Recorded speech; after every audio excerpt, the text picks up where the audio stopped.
Bank लूट चुका है, $30 लाख जा चुके हैं। लेकिन ट्विस्ट ये है कि लुटेरों ने सारा पैसा किसी चैरिटी को डोनेट कर दिया। सवाल ये है, अगर उन्हें पैसा चाहिए ही नहीं था तो उन्होंने बैंक मैनेजर के सीने में गोली क्यों मारी? और सबसे अजीब बात, जाते वक्त उन्होंने जख्मी सिक्योरिटी गार्ड की मरहम पट्टी भी की। एक तरफ बेरहमी से कत्ल और दूसरी तरफ जान बचाने की कोशिश। हर क्राइम सीन पर एक ही फिंगरप्रिंट मिलता है, एक ऐसे इंसान का जो 2011 में ही मर चुका है। जो इंसान मर चुका हो वो वापस कैसे आ सकता है? और जब सच सामने आता है तो पता चलता है कि जिसे FBI पूरे शहर में ढूंढ रही थी वो उनके अपने ऑफिस में बैठा था। आइए देखते हैं इस कहानी में।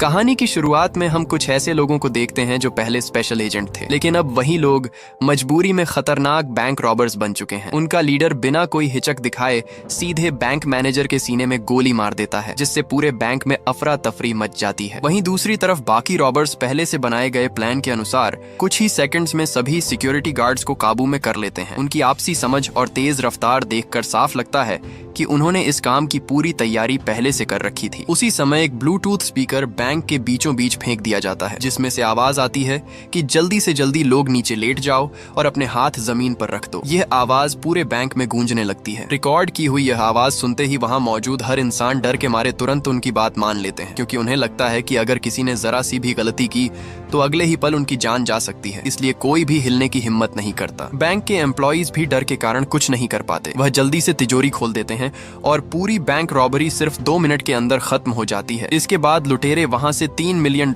लेकर आसानी से निकल जाते हैं, लेकिन बैंक से जाने से पहले वह वहां एक मोशन सेंसर बॉम्ब छोड़ देते हैं। तभी स्पीकर से फिर वही आवाज सुनाई देती है जिसमें बताया जाता है कि अगर अगले 15 मिनट के अंदर कोई भी खड़ा हुआ या पुलिस को फोन किया तो यह बॉम्ब तुरंत फट जाएगा। आवाज आगे कहती है कि अगर ऐसा हुआ तो यहाँ मौजूद कोई भी इंसान जिंदा नहीं बचेगा। ये धमकी सुनकर बैंक के अंदर मौजूद सभी लोग बिल्कुल चुपचाप जमीन पर पड़े रहते हैं। किसी की भी हिम्मत नहीं होती कि वह अपनी जगह से हिल सके। बैंक से बाहर निकलते समय रॉबर्स का लीडर सीधे सर्वेलेंस कैमरा के सामने जाकर ऊपर देखता है। अगले ही पल वहाँ जोरदार धमाका हो जाता है, जिससे बैंक के अंदर और बाहर हर तरफ धुआं फैल जाता है। घटना के पूरे 25 मिनट बाद FBI को इस बैंक रॉबरी की खबर मिलती है, लेकिन तब तक लुटेरे शहर की तंग गलियों में कहीं गायब हो चुके होते हैं। किसी को भी उनके भागने का रास्ता पता नहीं चलता। उन्होंने पूरे ऑपरेशन को इतनी सफाई से अंजाम दिया कि मौके पर सिर्फ एक बॉम्ब और उस पर मिला एक फिंगरप्रिंट ही पुलिस के हाथ लगता है। इसके अलावा वहां ऐसा कोई भी सुराग नहीं मिलता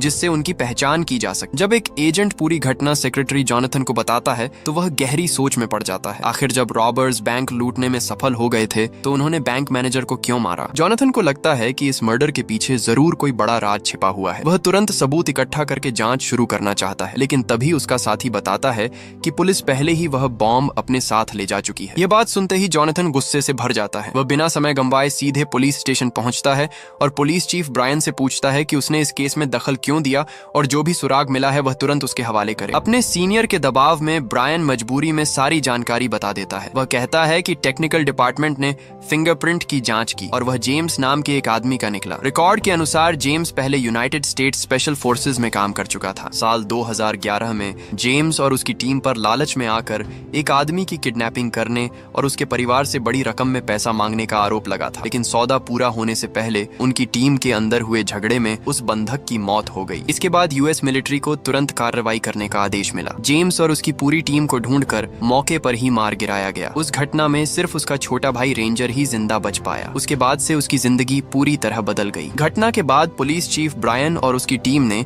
चोरी का सामान खरीदने और बेचने के आरोप में रेंजर को गिरफ्तार कर लिया। पुलिस को शक था कि उसी ने किसी नई तकनीक का इस्तेमाल करके अपने भाई जेम्स का फिंगरप्रिंट इंसिडेंट साइट पर छोड़ा है। उनका मानना था कि रेंजर जानबूझकर जांच को गलत दिशा में ले जाना चाहता है, लेकिन तभी नया एजेंट वेल्स एक ऐसी जानकारी लेकर आता है जिससे पूरा मामला फिर से उलझ जाता है। उसकी बात सुनकर सभी हैरान रह जाते हैं। वेल्स बताता है कि जिस समय बैंक में रॉबरी हो रही थी उस समय रेंजर एक दुकान में शॉपिंग कर रहा था और वहां लगे कैमरा की रिकॉर्डिंग भी यही साबित करती है कि रेंजर दुकान में था, यानी उस समय उसके लिए बैंक लूटना बिल्कुल नामुमकिन था। यह बात सुनकर जॉनथन फिर सोच में पड़ जाता है। उसे लुटेरों का शानदार तालमेल याद आता है। उन लोगों की रफ्तार और ट्रेनिंग किसी स्पेशल एजेंट से बिल्कुल भी कम नहीं थी। फिर उन्होंने इतनी साधारण गलती कैसे कर दी? इतने अनुभवी लोग क्या सच में फिंगरप्रिंट जैसी बड़ी गलती कर सकते हैं? जॉनथन को साफ समझ आ जाता है कि कोई जानबूझकर उन्हें गलत रास्ते पर ले जा रहा है। असली अपराधी चाहता है कि जांच किसी और दिशा में चली जाए। इधर जांच करने वाली टीम पूरी तरह उलझ चुकी होती है, लेकिन दूसरी तरफ लुटेरे बिल्कुल भी नहीं रुकते। वह अपने अगले मिशन की तैयारी शुरू कर देते हैं। इस बार उनका निशाना शहर का एक और बैंक होता है। लुटेरे पहले बैंक मैनेजर को अपने कब्जे में लेते हैं, फिर उसकी पत्नी और छोटी बेटी की जान से मारने की धमकी देकर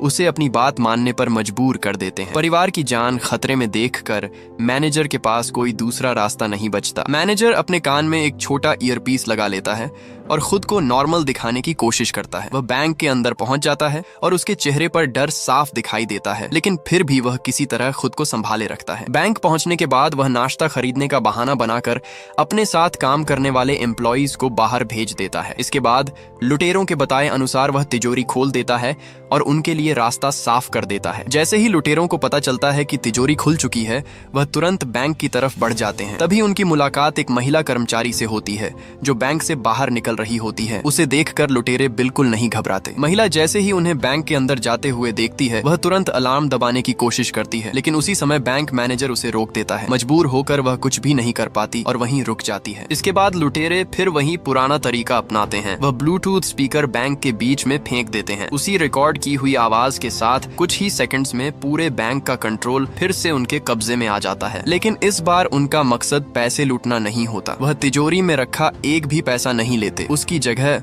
वह वहां मौजूद सभी जरूरी डॉक्यूमेंट्स अपने साथ ले जाते हैं। यही बात इस रॉबरी को पहले वाली घटना से बिल्कुल अलग बना देती है। सबसे हैरानी की बात यह होती है कि जाते समय लुटेरे घायल सिक्योरिटी गार्ड का इलाज भी करते हैं। इतना ही नहीं, वह एक महिला एम्प्लॉई से उसकी मरहम पट्टी करवाकर खून बहना भी रुकवा देते हैं। यह सब देखकर साफ समझ आता है कि यह लोग बिना वजह किसी की जान लेने वाले अपराधी नहीं है। लेकिन फिर सवाल वही खड़ा होता है कि पहली बैंक रॉबरी के दौरान बैंक मैनेजर को आखिर क्यों मारा गया था? उसके पीछे कौन सा राज छिपा था? उसी समय तेज बारिश के बीच एक काली कार आकर रुकती है। बैंक मैनेजर रोज की तरह काम पर जाने के लिए कार से बाहर निकलने ही वाला होता है। तभी अचानक एक लुटेरा तेजी से कार का दरवाजा खींचकर खोल देता है। दरवाजा इतनी जोर से खींचा जाता है कि मैनेजर दर्द से तड़प उठता है। इससे पहले कि वह कुछ समझ पाता, लुटेरा उसे बेरहमी से कार से बाहर घसीट लेता है और बारिश से भीगी जमीन पर जोर से गिरा देता है। अभी मैनेजर संभल भी नहीं पाता कि उसके सामने एक खास गोली लाकर रख दी जाती है। उस गोली को देखते ही उसके चेहरे का रंग उड़ जाता है। ऐसा लगता है जैसे उसे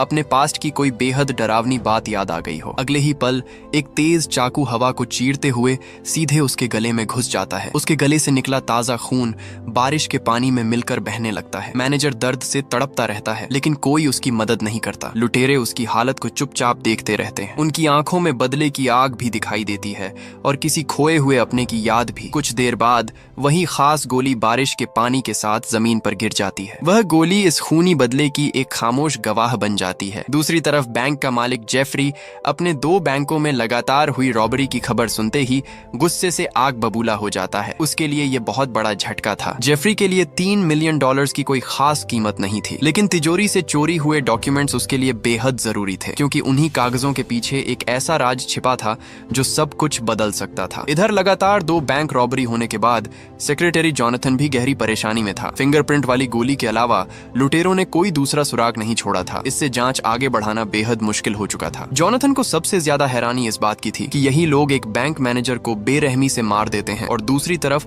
घायल सिक्योरिटी गार्ड की जान बचाने की कोशिश भी करते हैं। आखिर इस अजीब व्यवहार के पीछे क्या वजह थी? इसके बाद जॉनथन उस बैंक मैनेजर से पूछताछ करता है जो दूसरी रॉबरी में जिंदा बच गया था। उसे लगता है कि शायद वहां से कोई खास जानकारी नहीं मिलेगी, लेकिन उसकी उम्मीद के बिल्कुल उलट उसे एक नया सुराग मिल जाता है। जॉनथन उससे पूछता है कि क्या बैंक का मालिक जेफरी यहाँ अक्सर आता है। यह सवाल सुनकर मैनेजर बताता है कि जेफरी पूरे देश में लगभग 3000 बैंक ब्रांचेस का मालिक है, इसलिए वह छोटी ब्रांचेस में कभी नहीं आता। मैनेजर आगे बताता है कि जेफरी साल में सिर्फ 2 बार अपने सबसे बड़े बैंक में जाता है। ऐसे में इस छोटी सी ब्रांच में उसका आना बिल्कुल भी सामान्य बात नहीं है, फिर भी वह यहाँ अक्सर दिखाई देता है। सबसे अजीब बात यह थी कि जेफरी हर दिन बैंक बंद होने के समय इस ब्रांच में आता था। वह खुद तिजोरी की जांच करता था और उसके बाद ही वहां से निकलता था। ये बात सुनते ही जॉनथन को कुछ बड़ी गड़बड़ होने का शक हो जाता है। यहीं पर कहानी का रहस्य और भी गहरा होने वाला है। अगर आपको अब तक कहानी पसंद आ रही है तो वीडियो को लाइक जरूर करना और चैनल को सब्सक्राइब करके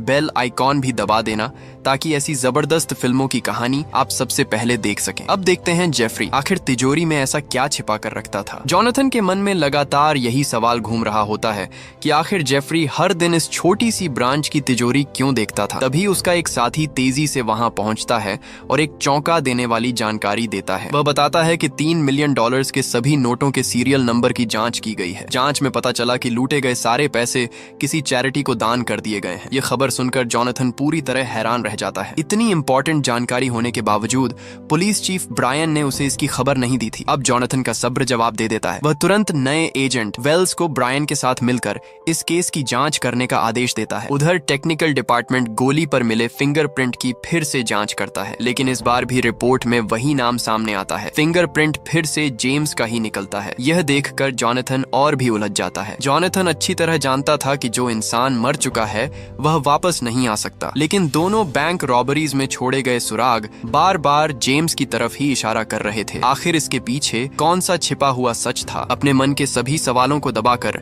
जोनाथन तुरंत एजेंट स्टॉकवेल को जेफरी की गहराई से जांच करने का आदेश देता है। उसे लगता है कि इस पूरे मामले की असली चाबी शायद जेफरी के पास ही छिपी हुई है। अगले दिन मारे गए बैंक मैनेजर का अंतिम संस्कार किया जाता है। वहाँ जेफरी भी मौजूद होता है। उसके साथ यूनाइटेड स्टेट्स का एक कांग्रेसमैन भी आता है। यह नजारा देखकर स्टॉकवेल को कुछ अजीब सा महसूस होता है। दो साधारण बैंक मैनेजर की मौत पर इतने बड़े बड़े लोग एक साथ मौजूद थे। स्टॉकवेल तुरंत यह जानकारी जोनाथन तक पहुंचा देता है। अब जोनाथन का शक पहले से भी ज्यादा मजबूत हो चुका था। उधर ब्रायन मजबूरी में वेल्स के साथ जांच आगे बढ़ाता है। तभी उन्हें एक गवाह मिलता है। वह बताता है कि वह लूटे गए बैंक के पास मौजूद एक ज्वेलरी स्टोर में सिक्योरिटी गार्ड की नौकरी करता है। अपनी आदत के कारण उसने वहां खड़ी एक सस्पिशियस गाड़ी का नंबर चुपचाप लिख लिया था। उसे उस गाड़ी पर पहले से शक हो गया था। यह जानकारी मिलते ही ब्रायन और वेल्स तुरंत उस नंबर की जांच शुरू कर देते हैं। जांच के बाद गाड़ी का सुराग एक बार फिर रेंजर तक पहुंच जाता है। यह देखते ही ब्रायन अपने लोगों को रेंजर को तुरंत गिरफ्तार करने का आदेश दे देता है। उसे लगता है कि अब वह असली अपराधी तक पहुंच जाएगा। इसी बीच हेडक्वार्टर्स में बैठे जोनाथन को अचानक एक रहस्यमयी फाइल मिलती है। पहले उसे लगता है कि शायद यह जांच से जुड़े कुछ नए दस्तावेज होंगे, लेकिन जैसे ही वह फाइल खोलता है वह हैरान रह जाता है। उस फाइल के अंदर कांग्रेसमैन की अपने बॉयफ्रेंड के साथ एक तस्वीर होती है। यह देखकर पूरे FBI ऑफिस में सन्नाटा छा जाता है। साफ था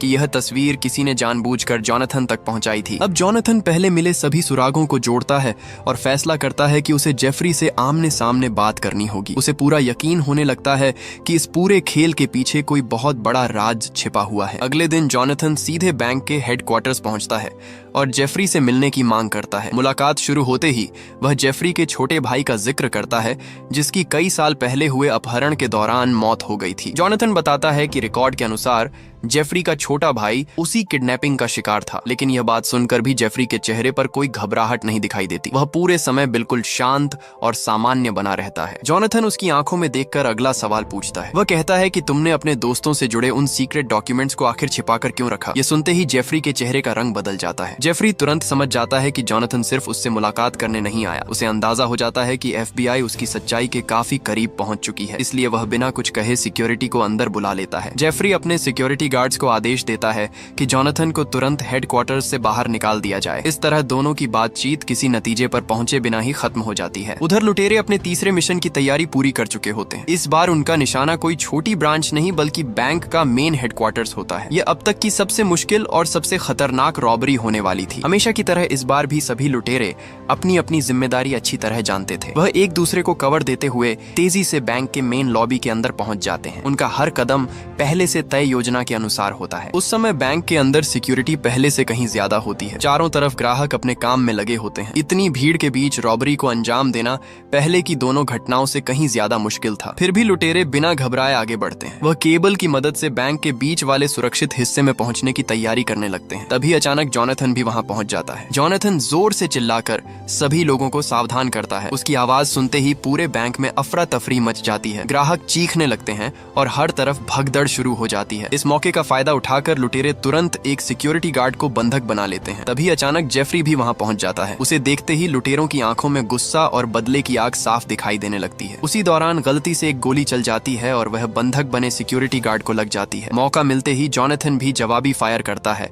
और एक लुटेरे को गोली मार देता है। इसके साथ ही दोनों तरफ से जबरदस्त फायरिंग शुरू हो जाती है। हालात तेजी से बिगड़ते देखकर जॉनथन पहले जेफरी को सुरक्षित जगह भेजने का फैसला करता है। वह उसे जल्दी से सुरक्षित जगह पर पहुंचाता है और फिर वापस लौटकर बाकी लोगों की मदद करने लगता है। घायल सिक्योरिटी गार्ड को साथ लेकर जॉनथन किसी तरह घेराबंदी से बाहर निकलने की कोशिश करता है, लेकिन तब तक लुटेरों ने पूरे बैंक पर लगभग अपना कब्जा कर लिया होता है और वह तेजी से उनका पीछा करने लगते हैं। काफी देर तक चली जबरदस्त गोलीबारी के बाद जेफरी के साथ सिर्फ एक बॉडीगार्ड बचता है, लेकिन वह भी बुरी तरह थक चुका होता है। दूसरी तरफ लुटेरे लगातार उनके करीब पहुंचते जा रहे होते हैं। सबसे हैरानी की बात यह थी कि सामने खड़ा लुटेरा बॉडीगार्ड को नुकसान पहुंचाने की कोशिश नहीं करता। शुरू से लेकर आखिर तक उनका असली निशाना सिर्फ एक ही इंसान था और वह था जेफरी। लुटेरा बॉडीगार्ड को अपना हथियार नीचे रखने का आदेश देता है और बॉडीगार्ड डर के मारे धीरे धीरे अपनी बंदूक नीचे रख देता है, लेकिन तभी उसका एक साथी अचानक पागलों की तरह हमला करना शुरू कर देता है। मौका देखकर जॉनथन तुरंत गोली चलाता है। गोली सीधे उस हमलावर लुटेरे को लगती है। इसके बाद जॉनथन उसे पकड़कर अपना बंधक बना लेता है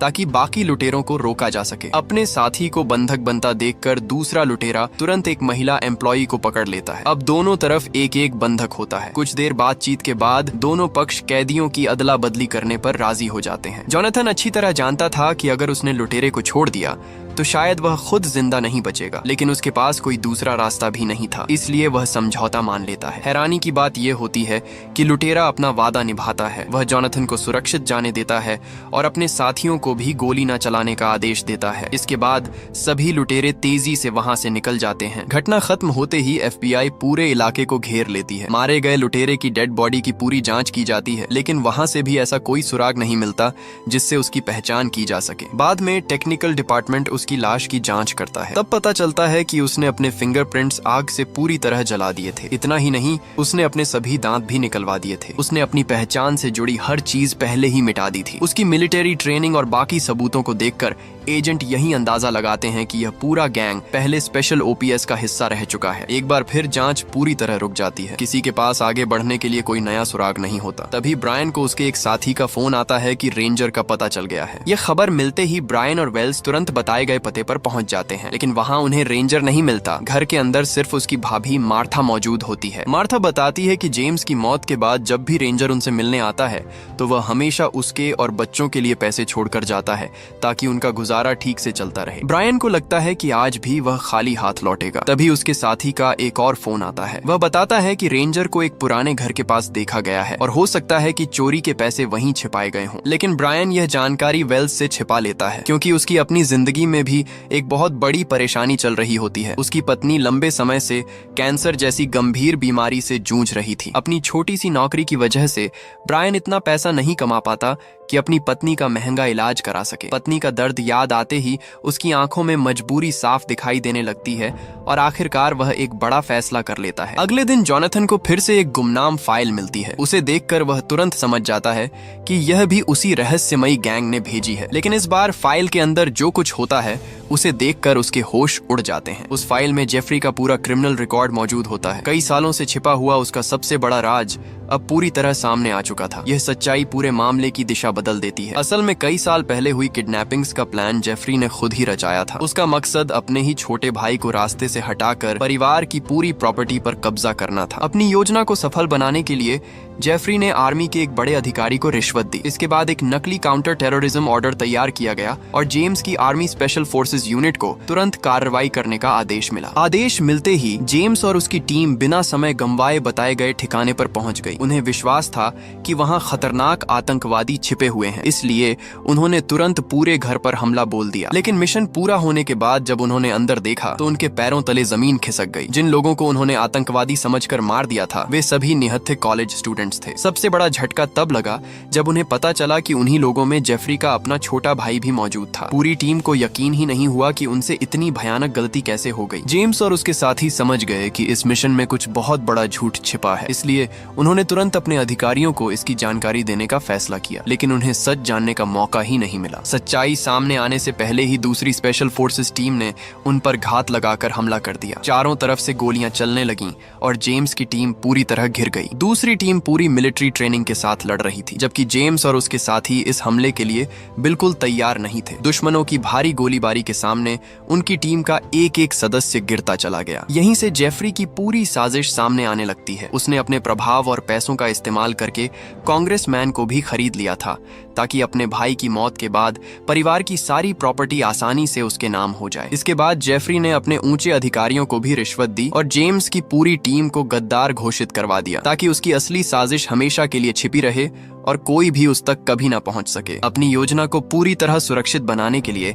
जेफरी ने पहले से ही टीम के 3 लोगों को भी अपने साथ मिला लिया था। यही 3 लोग उस मिशन में शामिल नहीं हुए थे और बाद में उसकी मदद करने लगे। इन्हीं में वे दोनों बैंक मैनेजर भी थे जिन्हें बाद में लुटेरों ने मार दिया था, जबकि तीसरा वही कांग्रेसमैन था जो जेम्स के अंतिम संस्कार में दिखाई दिया था। अब जॉनथन को समझ आने लगा कि इन सब का आपस में क्या संबंध था। जेम्स की पूरी टीम के खत्म होने के बाद जेफरी ने उन तीनों लोगों को अपने साथ मिला लिया। उनमें से एक को अपने प्रभाव से कांग्रेसमैन बनवा दिया, जबकि बाकी दोनों को बैंकिंग सिस्टम में ऊंची पोस्ट दिलाकर बैंक मैनेजर बना दिया। यही वजह थी कि जेफरी का उन लोगों से इतना गहरा रिश्ता था। उसे पूरा यकीन था कि उसका राज हमेशा के लिए दफन हो चुका है। अब वह पूरी जिंदगी दौलत और ताकत के साथ आराम से जी सकता था। लेकिन जेफरी यह नहीं जानता था कि अपने साथियों को एक दूसरे के खिलाफ होने से रोकने के लिए उसने जिन सबूतों को छिपा कर रखा था वही एक दिन उसके खिलाफ सबसे बड़ा हथियार बन जाएंगे। वे सभी सबूत किसी और के हाथ लग चुके थे। उन्हीं दस्तावेजों की वजह से कई साल पुरानी यह भयानक साजिश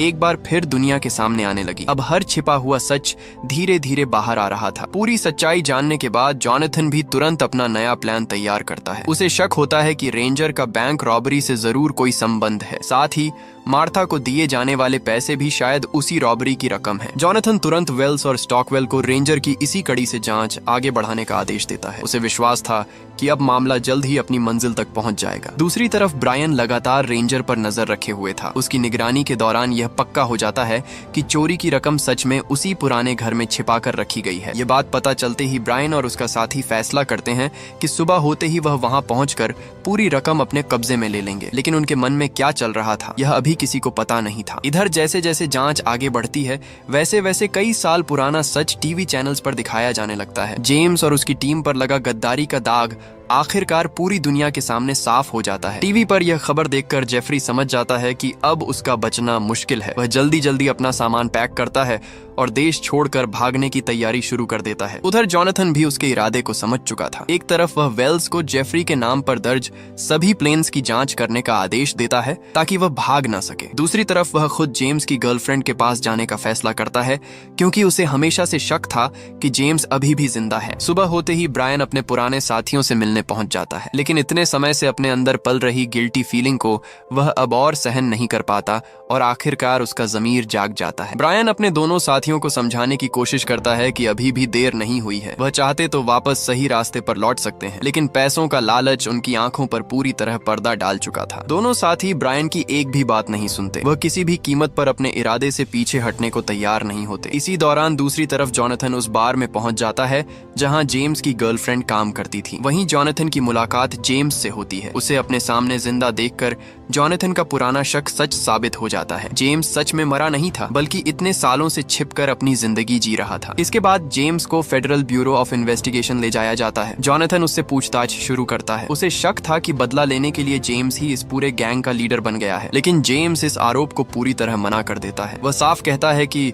उसका इन बैंक रॉबरी की घटनाओं से कोई संबंध नहीं है। उसकी बात सुनकर जॉनथन की जांच एक बार फिर रुक जाती है। उधर ब्रायन का अपने दोनों साथियों से झगड़ा हो जाता है। तीनों अलग अलग रास्ते पर निकल जाते हैं, लेकिन ब्रायन के बाकी दोनों साथी सीधे उस पुराने घर की तरफ बढ़ते हैं जहां उन्हें करोड़ों की रकम मिलने की उम्मीद थी। दोनों पूरी एक्साइटमेंट के साथ घर के अंदर पहुंचते हैं, लेकिन वहां उन्हें एक भी डॉलर नहीं मिलता। जिस दौलत के सपने उन्होंने देखे थे वहां उसका कोई नामो निशान तक नहीं होता। अभी दोनों इस सदमे से बाहर भी नहीं निकल पाते कि तभी बाहर से पुलिस की गाड़ियों के सायरन की तेज आवाज सुनाई देने लगती है। उसी पल उन्हें समझ आ जाता है कि कोई उन्हें जाल में फंसा चुका है। उनमें से एक घबराकर पुलिस पर गोली चलाने की कोशिश करता है, लेकिन पुलिस मौके पर ही उसे मार गिराती है। दूसरा साथी यह सब देखकर तुरंत अपने हाथ ऊपर कर देता है और बिना कुछ किए गिरफ्तार हो जाता है। इसी समय फेडरल ब्यूरो ऑफ इन्वेस्टिगेशन में जॉनथन को खबर मिलती है कि ब्रायन के दोनों साथी पकड़े जा चुके हैं। तभी ब्रायन भी वहां पहुंच जाता है। जॉनथन उसे देखकर ताना मारते हुए कहता है कि लगता है अब तुम अपने गुनाह कबूल करने आए हो। इसके बाद वह ब्रायन से पूछता है कि आखिर उसे चोरी के पैसों का ठिकाना कैसे पता चला। ब्रायन जवाब देता है कि यह जानकारी उसे एक मुखबिर से मिली थी, लेकिन जॉनथन उसकी बात पर भरोसा नहीं करता। वह गुस्से में पूछता है कि आखिर उसने गाड़ी का नंबर उससे क्यों छिपाया। तभी ब्रायन एक ऐसी बात कह देता है जिसे सुनकर जॉनथन बिल्कुल चुप हो जाता है। ब्रायन बताता है कि वेल्स को भी उस गाड़ी के नंबर की जानकारी पहले से थी, लेकिन उसने कभी इसका जिक्र नहीं किया। यह सुनते ही जॉनथन को कुछ बड़ी गड़बड़ होने का एहसास होता है। वह तुरंत वेल्स की फाइल निकलवाता है। उसमें लिखा होता है कि वेल्स पहले उसी आर्मी स्पेशल फोर्सेस यूनिट का हिस्सा था जिसे जेफरी ने अपनी साजिश में इस्तेमाल किया था। वेल्स की फाइल पढ़ते ही जॉनथन के पैरों तले जमीन खिसक जाती है। उसमें यह भी लिखा होता है कि आर्मी स्पेशल फोर्सेस छोड़ने के बाद वेल्स सीधे FBI में शामिल हो गया था। यह बात पूरे मामले की दिशा बदल देती है। अब जॉनथन को समझ आ जाता है कि वेल्स पहले से ही कई साल पूरे सच को जानता था। उसने FBI में अपने अधिकार का इस्तेमाल करके जानबूझकर लुटेरों तक जानकारी पहुंचाई ताकि जेफरी से बदला लिया जा सके। यानी अब सच्चाई पूरी तरह सामने आ चुकी थी। वेल्स ही इस पूरे गैंग का असली मास्टरमाइंड था। इतने समय से जिस अपराधी को FBI ढूंढ रही थी वह उनके बीच ही मौजूद था। यह सच जानकर स्टॉकवेल भी गहरे सदमे में चला जाता है। जिस इंसान पर उसने सबसे ज्यादा भरोसा किया था वही असली अपराधी निकला। दूसरी तरफ जॉनथन बिना समय गंवाए वेल्स को पकड़ने का आदेश दे देता है। कुछ ही देर में बहुत सारी पुलिस की गाड़ियां अलग अलग दिशाओं में निकल पड़ती हैं। पूरे शहर में वेल्स की तलाश शुरू हो जाती है। हर टीम को उसकी तस्वीर भेज दी जाती है। इसी बीच स्टॉकवेल को जेफरी का पता चल जाता है। वह तुरंत उसे गिरफ्तार करने निकल पड़ता है, लेकिन जब तक वह वहां पहुंचता है तब तक बहुत देर हो चुकी होती है। जेफरी पहले ही एक हेलीकॉप्टर में बैठकर वहां से भाग चुका होता है। दूसरी तरफ वेल्स उसे भागते हुए देखकर अपना कंट्रोल खो बैठता है। वह लगातार हेलीकॉप्टर पर गोलियां चलाने लगता है। वेल्स का यह व्यवहार देखकर स्टॉकवेल को गुस्सा आ जाता है। वह उसे रोकने की कोशिश करता है, लेकिन तभी अचानक बाकी लुटेरे भी छत पर हथियारों के साथ पहुंच जाते हैं। अब स्टॉकवेल को पूरी तरह यकीन हो जाता है कि वेल्स ही इस पूरे गैंग का असली लीडर है। चारों तरफ से घिर जाने के बाद भी वह हार नहीं मानता और पूरी ताकत से मुकाबला करता है। वह कई लुटेरों को गिरा देता है और मौका देखकर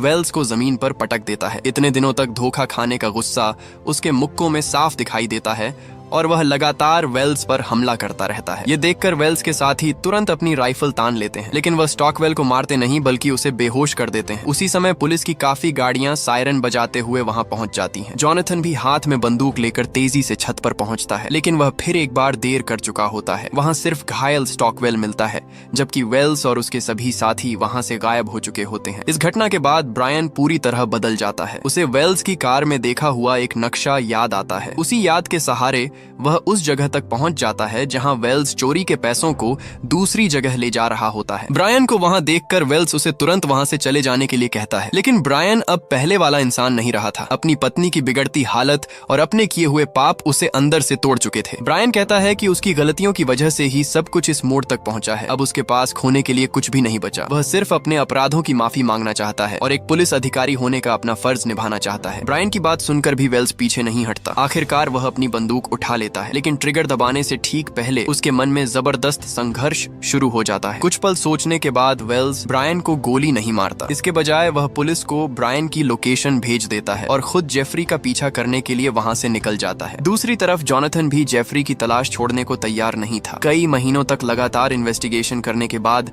आखिरकार उसे जेफरी के मेक्सिको में छिपे होने का पता चल जाता है। जॉनथन को पूरा विश्वास था कि वेल्स भी वहां जरूर आएगा, इसलिए वह बिना किसी टीम के अकेला ही मेक्सिको के लिए रवाना हो जाता है। उसे पता था कि अब इस कहानी का अंत बहुत करीब है। जब जॉनथन और वेल्स की दोबारा मुलाकात होती है तो जॉनथन की आंखों में कई तरह के भाव दिखाई देते हैं। उसमें दया भी थी, उलझन भी थी और एक गहरा दुख भी छिपा हुआ था। वेल्स जॉनथन की तरफ देखता है और कई सालों से अपने दिल में दबा हुआ दर्द पहली बार बाहर निकालता है। वह कहता है कि उस दिन हुई निर्दोष लोगों की हत्या आज भी हर पल उसका पीछा करती है। वेल्स बताता है कि मिशन की शुरुआत से ही उसे लग रहा था कि कुछ ठीक नहीं है, लेकिन एक सैनिक होने के नाते उसने आदेश मानना ही अपनी ड्यूटी समझी और बिना सवाल किए आगे बढ़ गया। जैसे जैसे मिशन आगे बढ़ता गया वैसे वैसे उसके मन का शक भी बढ़ता गया। आखिर में जब सिर्फ जेम्स बचा तब उसके चेहरे पर दिख रहा डर और हैरानी देखकर वेल्स को पूरी सच्चाई समझ आ गई। उसे एहसास हो गया कि उन सबका इस्तेमाल किया गया था। उन्हें झूठे आदेश देकर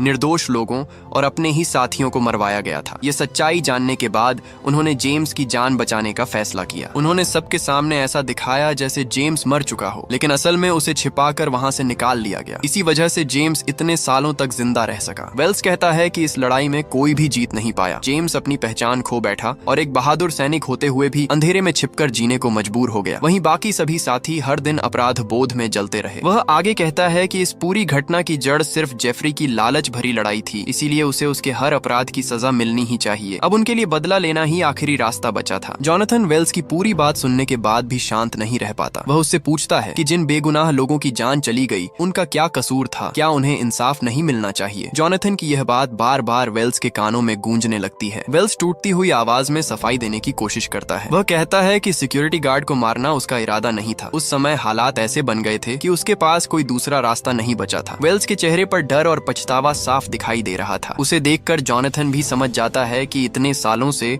उसके अंदर जमा गिल्टी फीलिंग अब उसे पूरी तरह तोड़ चुका है। जिस बदले की शुरुआत उन्होंने जस्टिस के लिए की थी, वही धीरे धीरे गलत रास्ते पर चला गया। अब यह लड़ाई इंसाफ से ज्यादा खून खराबे में बदल चुकी थी। यही बात जॉनथन को सबसे ज्यादा परेशान कर रही थी। इतने सालों से अपने अंदर दबा हुआ दर्द आखिरकार वेल्स पर भारी पड़ जाता है। इसके बाद दोनों जेफरी को मारने या उसे कानून के हवाले करने को लेकर बहस करने लगते हैं। तभी जॉनथन शांत आवाज में वेल्स से कहता है कि मैंने एक बार तुम पर भरोसा किया था और तुमने मुझे धोखा दिया, लेकिन मैं तुम्हें एक आखिरी मौका दे रहा हूँ। इस बार मुझे निराश मत करना। इतना कहकर जॉनथन बिना डरे सीधे जेफरी की तरफ बढ़ने लगता है। दूसरी तरफ जेफरी के चेहरे पर जरा सा भी डर नहीं होता। वह पहले की तरह घमंड से भरा हुआ खड़ा रहता है। जेफरी का एटीट्यूड देखकर जॉनथन के मन में कड़वाहट भर जाती है। जिन सैनिकों ने अपनी पूरी जिंदगी देश की सेवा में लगा दी थी, उन्हें उसी आदमी ने झूठे आरोपों में मरवा दिया और खुद आराम की जिंदगी जीता रहा। दूसरी तरफ जेफरी को अब भी लगता है कि मेक्सिको भाग आने के बाद कोई उसका कुछ नहीं बिगाड़ सकता। उसे अपनी ताकत और पैसों पर पूरा भरोसा था। वह जॉनथन को धमकी देते हुए कहता है